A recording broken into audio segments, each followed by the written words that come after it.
Hello and welcome everyone. It is 9 a.m. so we are going to get started here. I will give it just 1 minute to allow people to log in.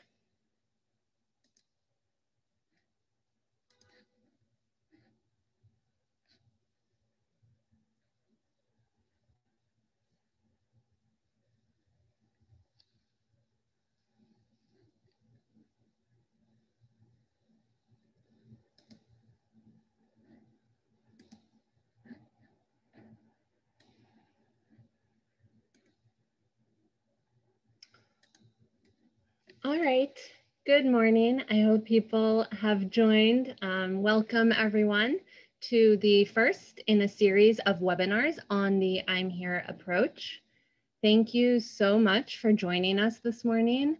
We know there is a plethora of webinars nowadays, so we really appreciate you taking the time to tune in.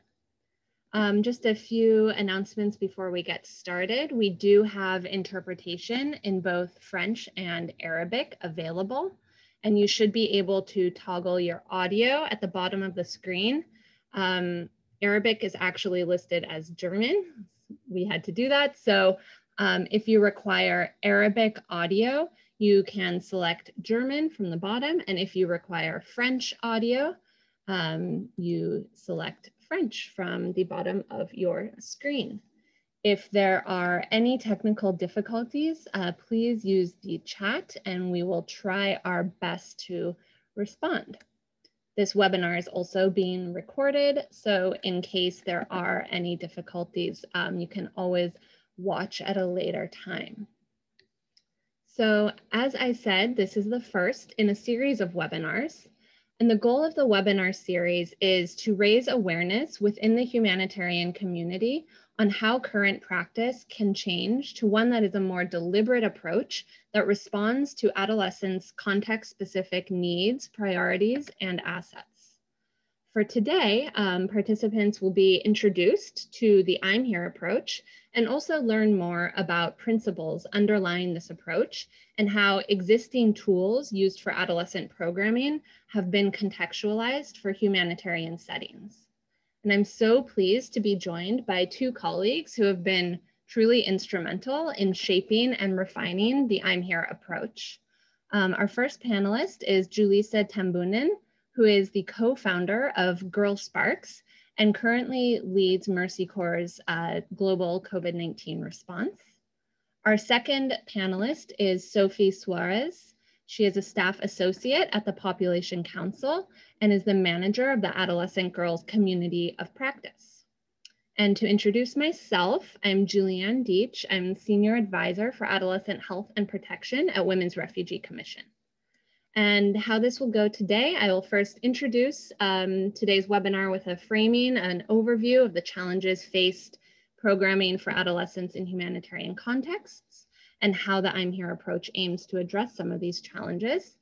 Julissa will then present on the principles of girl-centered design, after which I will go into a bit more detail on the I'm Here approach. And we'll end with Sophie, who will discuss Pop Council's Adolescent Girls Community of Practice, and also how we've worked to adapt an existing Pop Council tool to humanitarian context. So that is part of the I'm Here approach. We encourage all of you to submit questions using the Q&A feature, and we should have about 10 minutes at the end of the webinar to respond to these questions if we can't get to them throughout our presentations. There will also be some polls throughout the session, and we encourage you also to use the chat feature to get to know who's in the room, maybe say hi to old friends, colleagues. And so with that, I will ask people just to use the chat feature to go ahead and introduce yourselves to one another with your name, organization, and where you are located. And with that, we will go ahead and get started. So I imagine that all of you today are joining this webinar because you have a sense of the importance of responding to the needs of adolescents in humanitarian settings. Nevertheless, I did want to take a few minutes to frame this body of work. So most of us intuitively would understand that crises and displacement do not impact everyone equally. So not everyone will have the same access to the same information, resources, networks. And one of the most consistently overlooked and marginalized populations in humanitarian contexts is adolescents, and in particular, adolescent girls. Adolescents, as I'm sure you know, are those aged 10 to 19 years old, and they're at a critical juncture in their lives, during which time decisions and behaviors influence not only their present lives and their present health and well-being, but also their future and things that happen to them as adults. And we often think of adolescence as this inherently risky time, but really it's a period of opportunity as well, a period where we can meaningfully build resilience and capacity of adolescents to make healthy transitions into adulthood. And despite this ever-growing understanding and recognition of the importance of adolescents and an ever-evolving community of actors who are working to meet the needs of adolescents in humanitarian contexts, there's still a default, often reflexive response that bundles adolescents' needs and vulnerabilities with those of younger children or adults. And this approach relies on many misplaced assumptions that can actually compromise adolescent safety and well-being, while also disproportionately sidelining the most vulnerable adolescents, those who are least likely to be able to access life-saving services or programming. And as I said, one of the most at-risk groups in humanitarian contexts does tend to be adolescent girls. Because of their age and gender, adolescent girls often assume roles and responsibilities in humanitarian contexts that push them into adult roles, leading to potential isolation and lack of protective support systems that are so crucial for adolescents to make those healthy transitions into adulthood. Compared to male peers or adults, adolescent girls often lack the information, skills, and capacities to navigate upheaval that follows displacement or crises. Limited assets, agency, and mobility often restrict girls from accessing resources, and sometimes even well-meaning relatives can isolate girls within their homes to shield them from very real threats, but also end up shielding them from programs that could benefit them. And at the same time, often in humanitarian contexts, harmful social norms such as child marriage may intensify, resulting in negative outcomes related to health and protection, increased rates of violence, etc. And so while the I'm Here approach and much of our programming for adolescents has been designed to target adolescent girls, we cannot ignore the fact that adolescent boys also face unique challenges in humanitarian contexts and do have a need for targeted programming. So adolescence also marks a change in boys' roles in society. They're often expected to start being providers, protectors, and these roles are underpinned by harmful masculinities and gender inequality. And in humanitarian settings especially, adolescent boys are vulnerable of being pushed into risky work or recruited into armed groups. More and more, organizations are recognizing that addressing some of the root causes of gender inequality and the disadvantages I mentioned that adolescent girls face, this requires working with adolescent boys as well. So as we're expanding the I'm Here approach to include adolescent boys, we've seen that this allows for more holistic programming for adolescents. And while we fully recognize, and as you'll see throughout today's webinar, that there's a continued need to design responsive, targeted programming for adolescent girls in particular, we see that programming for boys is in line with our overall goal of building protective assets for women and girls and contributing to gender equity. So I now want to take just a moment to focus on some common challenges that we experience in implementing programming for adolescents in humanitarian contexts. And we're going to launch our first poll to try and get a sense of who's here with us and what your experience is with adolescent programming.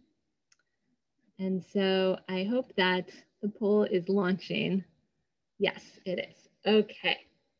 So we'll give it a minute for attendees to respond. We are asking you, what experience do you have with adolescent programming? And you can select all that apply. So do you have experience with direct service provision, whether that's working at a health center or a safe space, actually implementing programming in the field? Do you have experience with program design or M&E? Do you have research, advocacy, or policy experience? Or it's perfectly fine if you have no experience working directly with adolescent programming as well. And so while that poll is in play, taking place, let me go through some of these challenges. First and foremost, I think, as I mentioned, program is often done with this in a top-down manner with a one-size-fits-all approach that's failing to see the community and the context really through the eyes of adolescents. And this leads to us making a lot of assumptions about adolescents in the communities where we're working, who they are, what types of programming they need, what kind of services they're needing. And this really might lead us to implementing the wrong kinds of programs. And while there are a lot of wonderful resources and program content out there to use with adolescents, can sometimes feel very daunting to tailor this programming to a given context, and even more so to tailor our content to different subgroups of adolescents. And further, programming typically focuses heavily on mitigating risks and meeting adolescents' immediate needs, as opposed to taking a more holistic approach and attempting to build protective assets and adolescent capacities. Often in humanitarian contexts, even when there is targeted programming available, only a small segment of adolescents are reached. We usually see this as a result of recruitment strategies such as school-based recruitment, which would exclude adolescents who are out of school, or a lack of tailored programming or retention strategies. So for example, we know that as girls reach the end of adolescence, maybe age 16 or 17, they're much more likely to start dropping out of programming. They might start to get married, drop out of school, have more household responsibilities. And so this ultimately results in more vulnerable or marginalized adolescents, such as those out of school or adolescents who marry at a young age, to be not reached by programming efforts. And last but certainly not least is a lack of understanding about our program's impact. This is certainly not unique to adolescent programming, but it's especially important when we think about programming for adolescents and defining what success looks like and how to measure it. We want to know what impact do adolescent programming, what impact do adolescents wish to see as a result of their programming, and what kind of support is needed in order to achieve this. And I think we can stop the polling now. It looks like almost everyone has voted. I hope you can see the results here. So it looks like most common experience is program design or M&E, which is also, yes, my background. I think the background of our panelists today, but a really good number of you also have experience with direct service provision, which is great, as well as research and advocacy. And so it's great to see that there's a mix of backgrounds, a mix of different types of experience of those attending the webinar. So thank you for participating. So the challenges I mentioned are really what motivated WRC to design the I'm Here approach. It was designed to address those challenges. It was designed as an operational approach and an accompanying set of tools that can help implementing partners reach adolescents and more meaningfully respond to their unique and diverse needs, while also supporting implementing partners to be accountable to adolescents' health, safety, and well-being. And using the steps and tools, which I will go over later on in the webinar, the I'm Here approach allows humanitarian actors to proactively identify adolescent girls and boys in a given community. So to understand a snapshot of who are the adolescents who are living in this community where we are implementing programming. It also allows us to assess adolescents' needs, risks, capacities, and their priorities, design responsive programming, and also monitor and evaluate adolescents' access to services, programs, and assets. Moreover, I'm Here really enables humanitarian actors to engage adolescents in creating their own solutions. And we urge practitioners to go beyond this scene of adolescents as a homogenous group and understand the diversity that exists within this group of 10 to 19-year-olds. We also advocate for multi-sectoral action, and we hope that the I'm Here approach is adaptable to varying contexts and on-the-ground situations to really ensure inclusion and engagement with adolescent girls and boys. So now that we understand what the I'm Here approach is, I want to just say briefly what it is not. So the I'm Here approach is just that. It's an approach. It's not a one-size-fits-all program model or a standalone curriculum or toolkit for adolescent programming. Instead, it's meant to support field staff and implementing organizations to identify and respond to the needs of adolescents in their communities. And it should be used really as an entry point to creating more inclusive programming.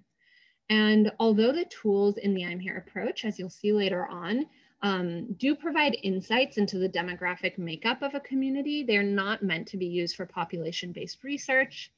And also they're not only for those who are already implementing programming. The I'm Here approach can also be used for organizations who wish to expand their programming or include adolescents in existing programs. And it's also not meant to completely replace existing approaches to adolescent programming. It's instead meant to complement and enhance organizational strategies to improve more responsive adolescent programming. And just briefly, as I already said, I think that it is for staff who are already implementing programming, but also for those who wish to implement programming or want to tailor existing programs to more meaningfully include adolescents. I'm Here approach has also been used at an organizational level as a go-to methodology for outreach, recruitment, and program design. And since the first pilot of the I'm Here approach in 2014, WRC and its operational partners have adapted the approach for implementation in more than 30 communities affected by crises or displacement. You see some of those countries highlighted here on the map. Each implementation over the past 6 years has resulted in new learnings, adaptations to the tools, and also creation of new field tools. Typically, WRC will engage with a local implementing partner and provide on-the-ground technical support by way of training, data analysis, and support to design more adapted program models.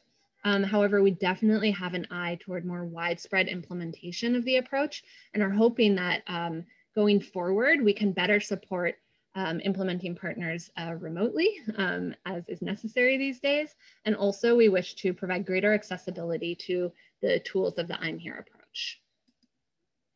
And so before I conclude, I just want to give a quick teaser of what is included in the I'm Here approach. So on the left, you'll see some of the goals, which are really responding to those challenges that I mentioned earlier. And each of these goals is achieved through the utilization of field tools on the right, which I'll describe in much more detail later. But first I want to focus, before ending the presentation, highlighting the 3 pillars of the I'm Here approach: find them, listen to them, and program with them. And these pillars were born out of the work of Mercy Corps and Girl Sparks and principles of girl-centered design. And so with that, I'm going to hand it over to Julissa, who will talk much more about this approach. So Julissa, over to you. Great, thank you so much, Julianne. Hold on, let me share my screen. There you go. Good morning, good evening, good afternoon, everyone. My name is Julissa Tambunan, and I'm the co-founder of Girl Sparks. And at Girl Sparks, our mission is to scale up the use of girl-centered design in both humanitarian and development sector. And we have been working very closely with WRC to try to incorporate some of the girl-centered design principles in I'm Here approach. So I'm here to talk you through those principles. Let me start with this continuum over here. You might be familiar with the gender continuum. This is heavily inspired by that. So I like to use this continuum to understand how a program really reaches girls. You can see that at the extreme left, it's girl excluding, and it's basically actively prevents girl participation in program. For example, if we build toilet blocks in a school that only for boys because there are only boys enrolled in the school, that's girls excluding. And towards the extreme right is girl inclusive, and it basically actively address barriers to access programs. And for example, if we use the toilet example again, if we build gender specific toilet for students after consultation with parents, with students, and with teachers, and then we design it to reflect findings around safety and needs, and then we include training around menstrual health and sexual health as well. So it's basically actively trying to address barriers, remove barriers, and understand power relations that form these barriers so we can achieve gender transformative, right? So again, I use this continuum to understand project's degree of girl continuum, girl inclusiveness. And most of the programs that I've encountered in the last decade is basically, it's getting better, but most of them are here. It's girl aware. So it's basically programs encourage girls to participate and explicitly target, for example, 50% participation, but they are not really addressing the unique barriers that are faced by specific segment of girls, especially the most marginalized girls, right? And why is that? I think Julian touched upon it a little bit, but most of the time we look at girls in community like this. It's 10 to 19 adolescent girls, and we design program we design interventions for 10 to 19-year-old girls. When in reality, girls look like that, right? Some girls are in school, some girls are out of school, some girls are mothers, some are HIV positive, some have different gender identities, some have disabilities. So we try to see this and incorporate this into program. That's what's really important in girl-centered design. So we look at girl and all of the different social identities that make up a girl, right? So we're using intersectionality lens, which means we're trying to understand and respond to the ways in which these social identities intersect and how these intersections contribute to enhance group experience, girl experience of either oppression or privilege. So I'd like to bring your attention to this over here. When we build programs or we provide services, let's say there's a disaster strikes, right? And then we provide services, either humanitarian services or in this pandemic, for example, vaccines available. And then we look at the people who are trying to access it. Is the race fair, same start for all, or does everyone have equal chance to access support? We know that when using the intersectionality lens, you can see that the race to get to resources or to access program isn't fair. The starting line is different for everyone. Actually, I think everyone has a head start on girls.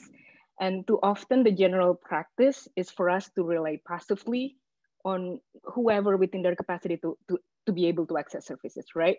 Without necessarily addressing the profound barriers that prevent access and participation.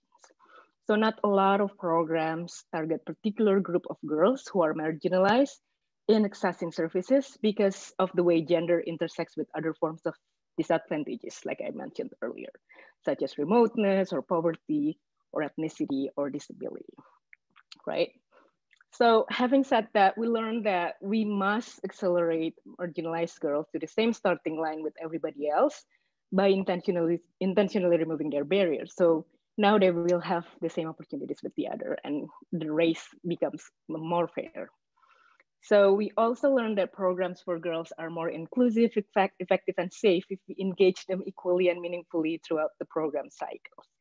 So that means we need to make sure that girls are engaged in identifying their barriers to access programs, to participate in program, as well as risk that they will face in accessing this so we can mitigate it, right?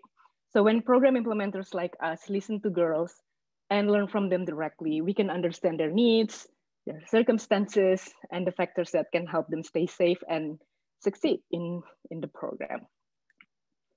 At Girls Sparks, we call it girl-centered design. So basically, girl-centered design follow the same of the basic principle of good program design, and these are listed here. We know that projects will succeed when they serve the right people in the right time, in the right way, with the right content, right? So we try to get an accurate picture of the people whose lives we want to change, and then we are also aware of our assumption that we have assumption, and then state those assumptions, and then we try to get the most from the resource that we have, and use what exists. We also think about our programs in terms of populations and not individuals, and create a culture of learning. So same good principles, basic program design, but what's different about girl-centered design is that we include and center girls in our intervention, right? So we include girls in the design process, and we include girls in determining if the program is working. It is really important to keep focus and engage with the girls to understand if the change that they want to see in their life or the change that we want to see in their life actually happens. So make sure that we don't lose sight over they're trying to address their barriers. And I want to emphasize that putting girls at the center does not mean that we exclude others. So remember the race in the beginning. So we try to accelerate them to the same starting line. And then from there, we also work with her families and community to ensure that the change in her life is a change that her family and community also sustain, right? So we don't work with them in isolation.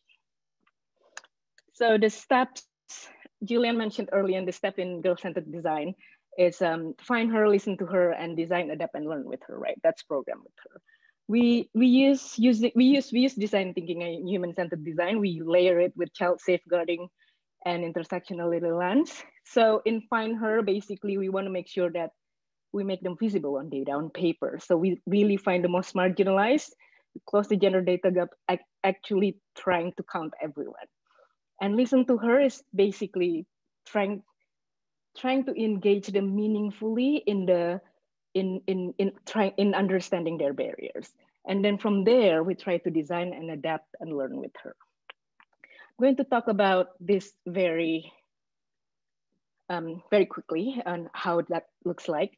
So for the first step, finding her, we know that adolescent girls are often invisible in many contexts. A process of intentional outreach and community mapping will help us identify where adolescent girls are and the specific risks that they face. So I think we should always start with getting an accurate picture of which girls that need our attention, right? So these are an example of question to ask. For example, we're trying to do a program preventing child marriage. So we're looking at the community and see where are girls most at risk. Which risk factors matter the most, and do we have data disaggregated by risk factors, and which age specifically should we target in this program, and how should we allocate resources? And then we also need to remember that we have to segment girls accordingly, right? And we need to understand where are these girls? Do they live in the rural area, urban area? What educational attainment, what are their educational level, for example, and what are their religions, who she lives with, and other important characteristics as well. So the reasoning behind this exercise is to try to find a segment of girls who need our intervention the most, and how to remove barriers so they can participate in the program. And then after we found them, we talk to them, right? We listen to them. We make sure that we bring them to the table because they're the expert of their own life. So let's consult with the expert. And I'm not even talking about a simple focus group discussion here. We try to create a process where girls want to actually share their needs and aspirations. So bring them to the table, but make the table safe enough and interesting enough so they want to sit in it. Use art, use music, use things that really interesting for them, and pay attention to their stories. also, it's really important that this process is very empowering for girls because being listened to is transformative, right? And it also models respect for girls. So we make sure we keep them safe, give them control, and making sure that the process is not extractive. And then after that, we've got all the content from the girls, we combine it with all of the things that we know about the issues, right? So combine what girls tell us about the problems, what we hear about their lives and experience, and evidence from other programs, and also judgment from program specialists. And designing with her is basically using her ideas, not ours. What works for her? What does she want? Can we turn that into program content? And I guess this is sometimes it's missing in program design because a lot of program, as Julian mentioned earlier, is designed in isolation from the specific girls in the community where the program operates, right? And so it's really important to include her in this process. And then lastly, we want to adapt the program with her. So this is basically the monitoring and evaluation process. Girl-centered design process is important because it allows us implementers to adapt programming as they become successful. So as social change begins, the circumstances of girls will also change. So we need to adapt the program accordingly. And this requires that us implementers to stay focused, learning about how the circumstances of girls are changing because they're experiencing the program, and how over time the community is also changing. So periodic adjustment in the program is really important to ensure that we continue to meet their needs, basically. And I'd like to close with this one. I think I want to make sure that we move the burden of empowerment from an individual, and that's why we aim for broad and transformative social change. When designing girls program, it's very critical to think about how many girls are enough to begin to create a new normal. Remember that working to change individual girls' circumstances could almost always end up increasing her isolation rather than increasing their access to service. So when we try to understand that and change the social norm, change the power structures, we move the burden of change from focus of individual agency to collective responsibility, right? So we need to reframe empowerment that way. And ultimately, we want to transform power dynamics and structures that serve to reinforce inequalities. So that's basically the principle of girl-centered design, and I'm happy to take questions. I'm going to hand this over back to Julianne. Thank you. Thank you so much, Julissa. That was great. And I will reshare my screen now. One moment. Okay. Sorry. Okay. So I'm moving on now to the second portion of my presentation, which is giving a bit more detail about the tools in the I'm Here approach. And I think you will see how they are really in line with the principles of girl-centered design that Girl Sparks has created. So and I will go through these relatively quickly. I don't want to take too much time. And I just wanted to orient people so you kind of get a more concrete idea of what tools we can utilize with the I'm Here approach. So the first tool that we recommend is service mapping. And this is done to understand availability, accessibility, and appropriateness of existing services and resources in the community where you work. It can be done before deciding where to carry out your program, or while you're carrying out your program, it can be very useful to inform outreach activities or referral pathways. There are 4 main steps in service mapping, and it is done using a mobile data collection software with GPS. The first is to decide which geographical area you wish to map. So what is considered the community served by your programming? This might be an area of a refugee camp where you're working, of a certain village, whatever is considered a walkable community is what we recommend you to use as your service mapping area.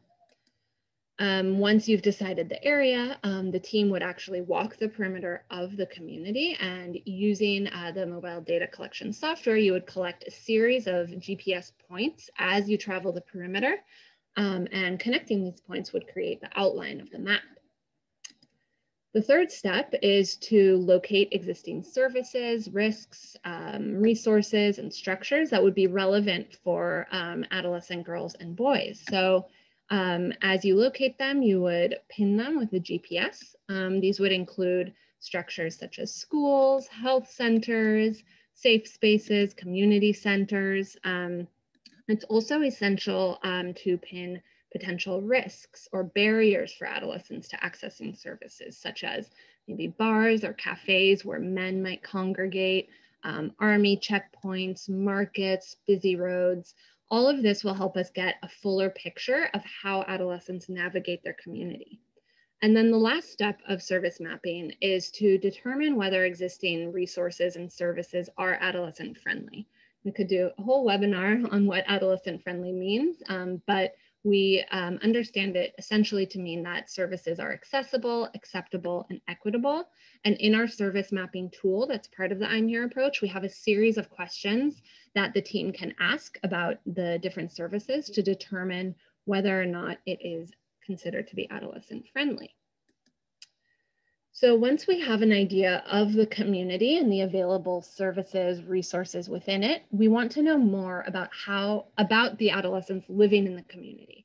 And this goes back to this idea of knowing who is there, who are the adolescents that we want to reach with our programming. And the adolescent mapping tool was developed based off Pop Council's Girl Roster. It provides a snapshot of adolescents living in a geographical community. The activity collects data through a short set of questions that is administered to the female in the household who knows most about people living there in the household. So not necessarily the head of household, but ideally a female who knows most about those in the household. Questions are asked about everyone in the household under the age of 25. So although we want to know mostly about adolescents, it's also important to understand how children transition through adolescence to adulthood. So collecting information about everyone under age 25 allows us to see the transitions and different demographic variables that might change as children enter adolescence and as adolescents enter adulthood. So it's a short set of questions, as I said, that collects information on key demographic characteristics, such as household composition. So are they living with or without their parents? Education status, so if they are in school, and also their literacy level, the adolescent's marital status, and number of children, and disability status. And we've adapted the adolescent mapping tool from the Girl Roster to collect information about adolescent girls and boys as well. And with the data that we collect through adolescent mapping, we are able to see how different vulnerabilities and capacities overlap. So how Julissa was describing that there is an intersectionality between different characteristics of adolescence and how these overlap might impact the ability of adolescents to access programming or make use of resources. And this urges program staff, again, to go beyond viewing adolescents as a homogeneous group. And the data that we collect can be used very efficiently to inform outreach and recruitment strategies and targets. And it can also help us select adolescents from more vulnerable or overlooked groups that we want to listen to. And that brings us to our next pillar of the I'm Here approach, which is listen to them. And we do this through targeted group discussions with different subgroups of adolescents to better understand their unique needs and priorities. There are several different methodologies that can be used in this step. The most common is participatory ranking methodology, which is a very simple to use activity that collects mixed methods data. It asks participants to identify and rank their needs. I won't go into too much detail on these methodologies. That could be, again, a whole presentation in and of itself, but I just want to emphasize here in this step of the I'm Here approach, how critical it is to really listen, take the time to listen to adolescents who may not typically be consulted during needs assessments or other types of research. And with that, we try to utilize really creative methodologies that give space to adolescents to voice their opinions and be able to feel comfortable sharing what it is that they wish to access from our programs. The next tool in the I'm Here approach is an asset building exercise. This is also a POP Council tool, and Sophie will be presenting on this in detail. So I'm not going to spend time on this because she will talk about how this POP Council tool was adapted to be used in humanitarian settings. So I will skip over that and take us to the final component of the I'm Here approach, which is real-time monitoring. This step was added in recent years after several years of piloting the I'm Here approach. And in that, we recognize that just because organizations are improving their outreach and recruitment efforts, this doesn't necessarily translate into improved retention of adolescents in programming. This continues to be a challenge, especially for particular subgroups of adolescents. I think, as I mentioned earlier, in many settings, we really see this as adolescent girls get to age 16, 17, they start to drop out of programming much more readily, especially if they're getting engaged or married.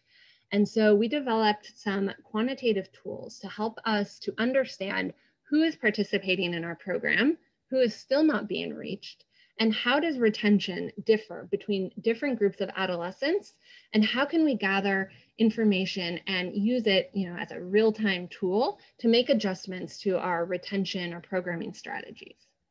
And real-time monitoring also addresses the challenge that I mentioned at the beginning of understanding the impact of programming, right? So we wanted to create a set of tools that could be easy to use to assess how adolescents participating in the program have had their assets or capacities built. We also want to know what other services are program participants accessing outside of our program, and how does access to services differ between different groups of adolescents. So one component of the real-time monitoring is the utilization of QR cards. These are like barcodes that participants can have assigned to them, and they can scan them when they attend our program.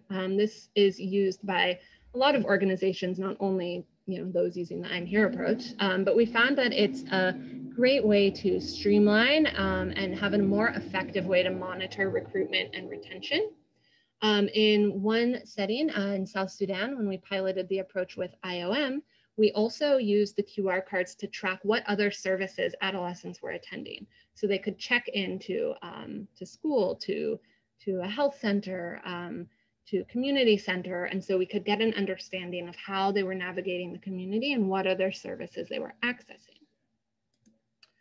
And then finally, as I mentioned, to understand the impact of our programming, we've developed a set of benchmarks. Benchmarks being developed to have to measure the assets and the capacities of adolescents participating in our program. And they are a way to measure outcomes and identify how adolescents are benefiting from our programming. The benchmarks that we've designed fall under different realms of protective assets, and they can be used as program objectives and also integrated into pre and post program assessments, again, to measure the impact of our programming. So that was really fast, and I hope that that sparked your interest enough to continue to learn more about these tools. We found throughout our implementation of the I'm Here approach over the years that there is a real interest among other humanitarian actors to learn more about the approach and to access the tools. And so we have designed and recently launched the I'm Here Playbook. This is an interactive online platform that provides concrete guidance on the approach and also tries to make the tools that I've mentioned more accessible to a wider audience. We are continuing to build out the playbook with additional features and resources, but I wanted to guide us now to just showcase. I hope you can see this. To showcase the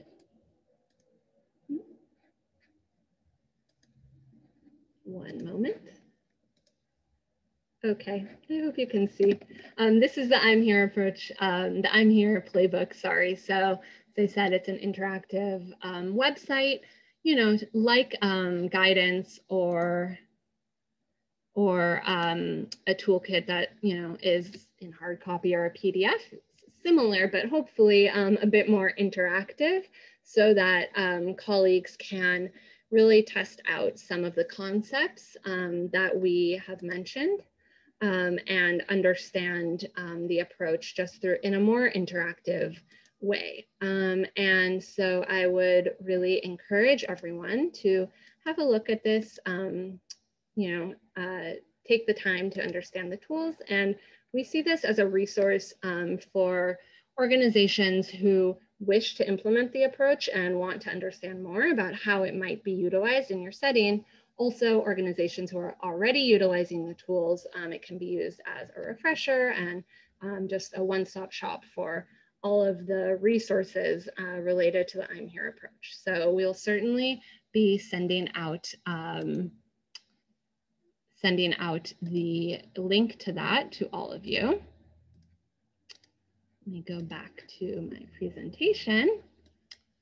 And I just want to end before handing it over to Sophie about some recommendations for utilizing the approach. While we can get excited about this as a way to reach more adolescents, and we find it to be a very valuable resource of tools, we want to emphasize that this is just one way that organizations can more meaningfully meet the needs of adolescents.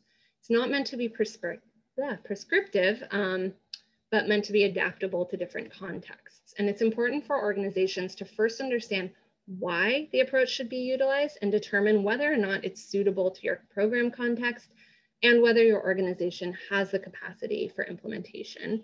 Not only implementation, but really making use of the information you collect.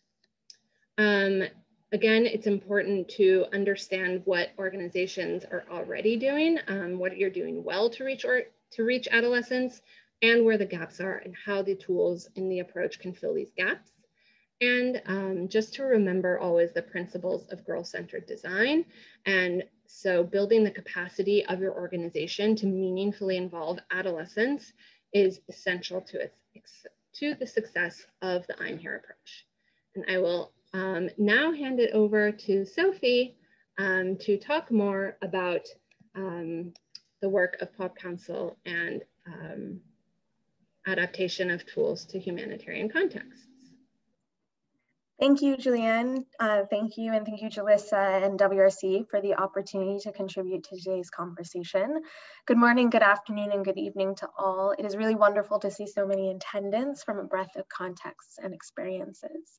So as Julianne mentioned, my name is Sophie Suarez, and today I will be spending a little time elaborating on a practitioner-centered tool, the Building Assets Toolkit, and its complementary asset exercise that is in many ways a product of a longstanding and fruitful collaboration, not only with Women's Refugee Commission, but several other partners globally. And as you saw just about a few minutes ago, is a component of the I'm Here approach Julianne just reviewed. Next slide, please, Julianne. So the Building Assets Toolkit was developed by the Population Council's Adolescent Girls Community of Practice. And first, briefly, I just want to orient you to what the Community of Practice is and what we do.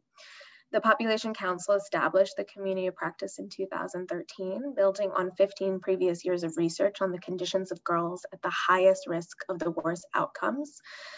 And we work with a number of different types of organizations to inform and shape the policies and programs of large and bi and multilateral organizations to community-based groups, to governmental agencies, and regional or national networks or learning circles, including a few we have helped initiate and or grow in Haiti, Sierra Leone, Tanzania, and Mozambique.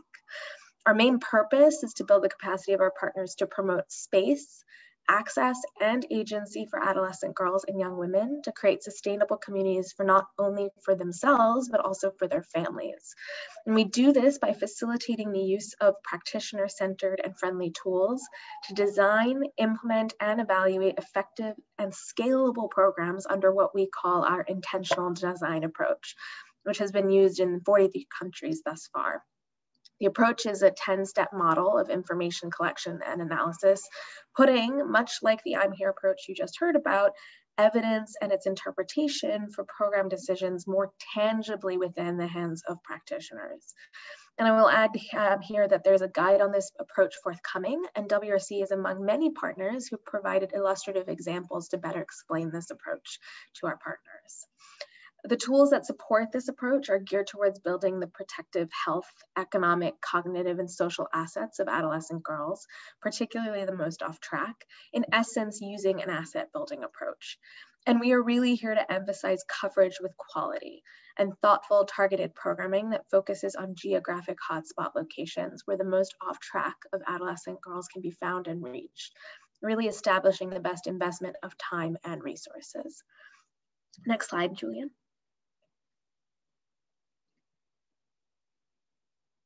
Thank you.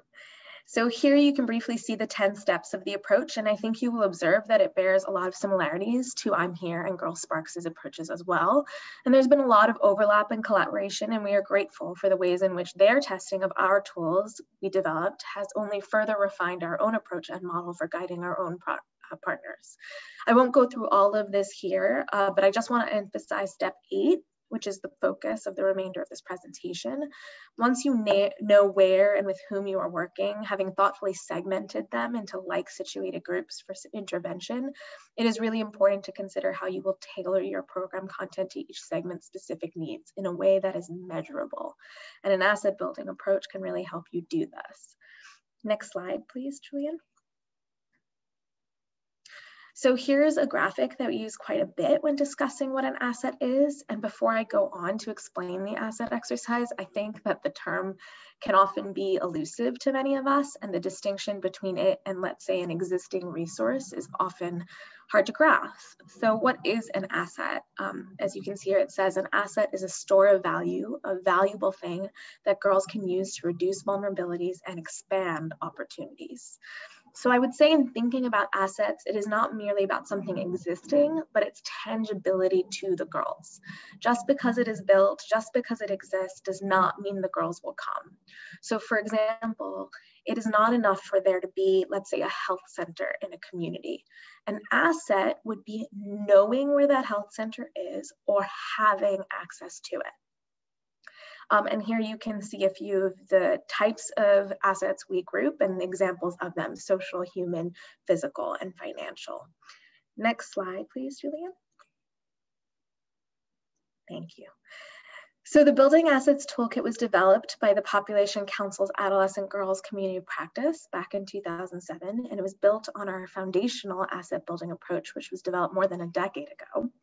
Since its inception, it has benefited in its evolution as very much a first draft tool, from its implementation, testing, and expansion by a variety of COP partners, and especially from the participation of adolescent girls themselves, girls who really offer kind of an authentic, field-based perspective that really shapes this approach and can refresh all of our understanding quite regularly about their lived experience. The asset exercise, which is the activity you actually do with the toolkit, may be used to provoke critical thinking among practitioners about program goals and content interventions, and intended to support girls in general. It can also engage girls, practitioners, and community stakeholders in the same process, really involving them directly in decision making, and gather perspectives on what adolescent development really should entail. And it can inform decision-making about program design, such as refining your existing program content appropriate for those groups, linking programming across sectors, or defining program indicators or benchmarks. And I will say, I'm about to explain kind of what it's comprised of, but that is one of the highlights, I think, of this toolkit, is that everything contained within it, the assets themselves, are measurable. So the toolkit, which you can see in the picture below, is comprised of a deck of 100 asset cards, all with an evidence base that undergirds why they made up the top 100, and 8 age cards at 2-year intervals for ages 6 to 20. The asset cards can reflect both intrinsic qualities, for example, self-confidence, concrete knowledge, such as awareness of legal entitlements, and practical skills, such as the ability to fill out a form. And they cover the breadth of the types of assets I showed earlier. During this activity, participants work as a group to review cards, and again, working as a group, decide the latest age girls should possess specific assets. So another way to think about this is, let's say you are in a community where girls are at risk for HIV at as young an age as 13 years old.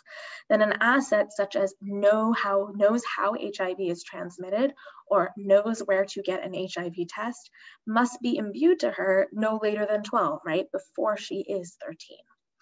This adds up to a visual, which you can see a bit in the picture at the top, demonstrating not only the assets you might prioritize, depending on your target population, the gaps that must be filled, and your strengths as an organization, but the ages at which investment should be focused. Next slide, please, Julianne. Thank you. So as part of the longstanding action learning partnership we have with WRC and the Population Council identified an opportunity to further adapt the asset exercise to support high quality, girl-centered programming in humanitarian contexts. Together, we interviewed 12 practitioners with experience in diverse humanitarian settings and organizations, reviewed project reports, and reviewed the existing asset exercise to answer 2 questions and to gather specific feedback and offer concrete examples of adaptations. These 2 research questions were, as you can see here, how and with whom has the asset exercise been used? And when during humanitarian operations or at what stages in response has the asset exercise been used? And I would say overall, the interviewees reported that they found participation in the asset exercises often served to shift staff members' perspective from a view that focuses simply on carrying out activities to a more girl-centered, girl-driven perspective, thinking first about what girls need and questioning their assumptions, that is the staff's, about what programs are doing and doing well. Next slide, please, Julianne. So what did this all result in? So the final adaptations that were made to create the emergency assets and guidance responded to practitioner feedback and resulted in a narrowing to 71 asset cards from the original 100. First, there was the prioritization of basic or what we call core assets. This was really encouraged. Those that are appropriate and meaningful in any setting, including those affected by emergencies, such as assets around sexual and reproductive health, for example. Second, were those reflecting specific social or policy conditions, for example, knowing that polygamy is illegal.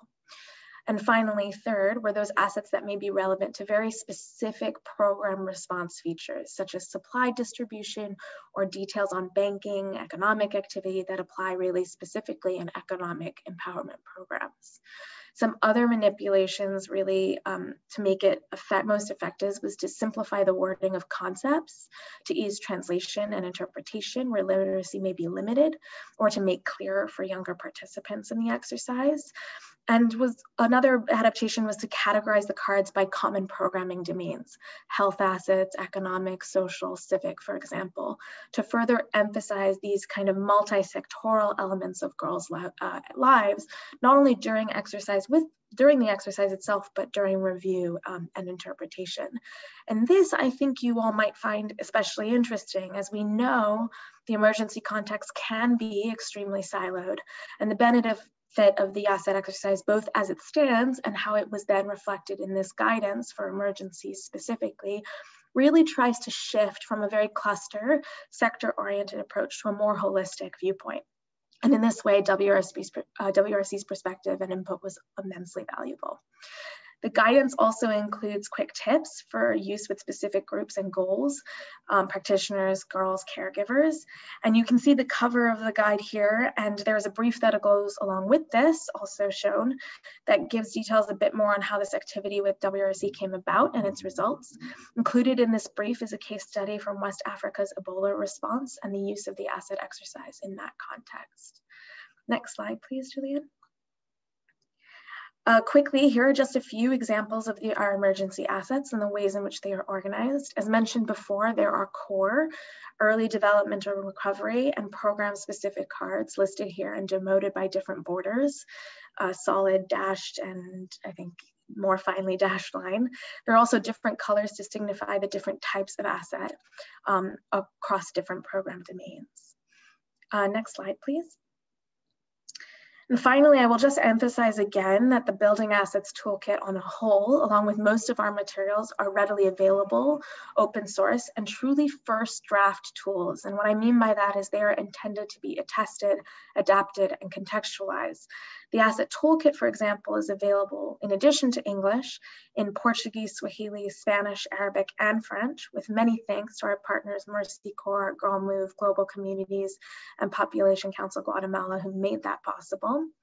There's also special decks, including one here you can see, the second from the bottom, on creative assets with guidance on how to promote social and emotional learning and trauma mitigation and healing. It is very much geared towards emergency settings. It comes with guidance, which you might find relevant to your own work.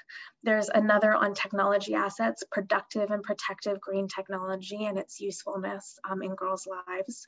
And our colleagues in the Indigenous Adolescent Girls Empowerment Network, or IMAGINE for short, also critically contextualize these cards for Indigenous American organizations serving Native girls here in the United States. An example of this is at the bottom. We are working really hard right now to expand the accessibility of not only the toolkit, but our other resources as well, including other guides, webinars, program content, and more. So if you have a particular interest in testing these out or in seeing them done in a specific language, I really encourage you to contact us at communityofpractice@popcouncil.org. I will send that email address in the chat box shortly. And finally, I invite you all to please visit our website to learn more not only about the asset exercise, but other resources we offer. And I will also provide that link shortly as well. Next slide, please, Julianne.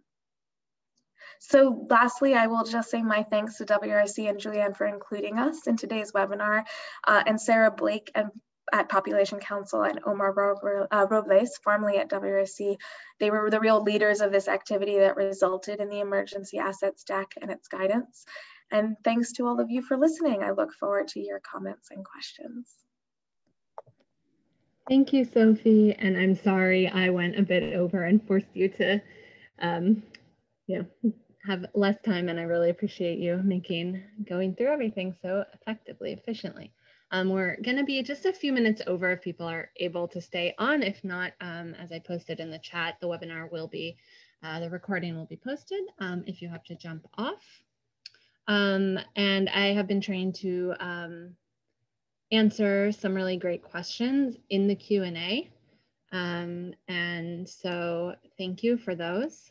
If you have any other questions, feel free to submit them now, and you can all look at the Q&A and see the responses. So thank you so much, Julissa and Sophie, for your excellent presentations again. It was really great to provide a broader context to this I'm Here approach and the work that we're all doing together, as a community of practice, truly, to meet the needs of adolescents. And also thank you, yes, to Omar Robles, formerly at WRC. I'm Here is his brainchild, and so thank you to him for his contributions to meeting the needs of adolescents in humanitarian contexts. I wanted to end just by sharing the next webinars in this series. As I said, this is the first in a series.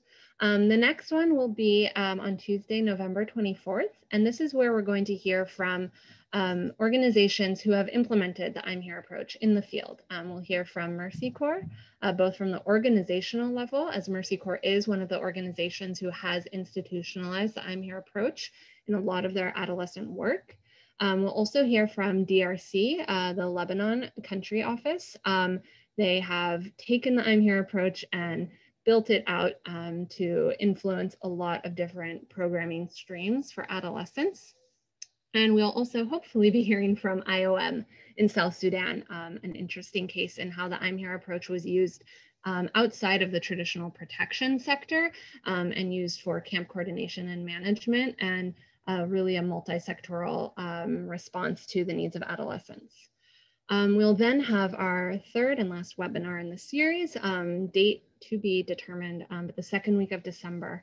This will be looking at a practical application of the I'm Here approach in a restricted environment, restricted context, which we find is especially relevant right now in light of the COVID-19 pandemic. And we'll be hearing from our colleagues from Partners in Health and Development, PhD, in Cox's Bazar, who we're currently working closely with to utilize the I'm Here approach to expand their programming for adolescents in the Rohingya refugee camps in Cox's Bazar. And so we're really looking forward to that. I think it'll show in real time how we're using the tools and also in the context of Cox's Bazar in light of the COVID-19 pandemic, but also in an environment where we know that adolescent girls are very restricted in terms of their ability to access programming.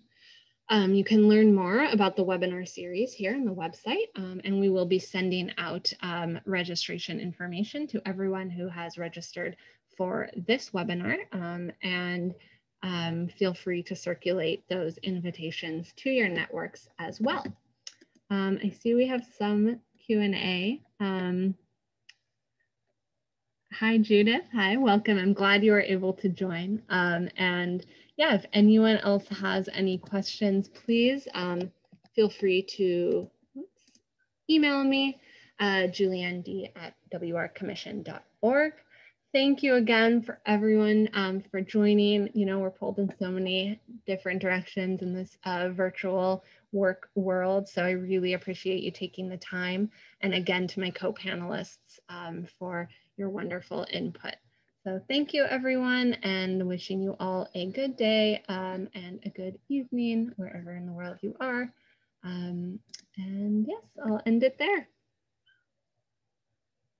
Bye, everyone.